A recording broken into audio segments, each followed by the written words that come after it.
மலர் பூக்கும் காலங்களிலும் மழை சிந்தும் நேரங்களிலும் நீயே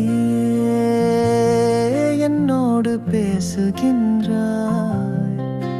உன் படைப்பினால் என் இதயம் தொட்டாய். நீயே நீயே நீ தந்திருக்கும் நிம்மதி போதும். ஒளியே வழியே நீ காட்டும் பாதை போதும். இயேசுவே இயேசுவே என் உயிரின்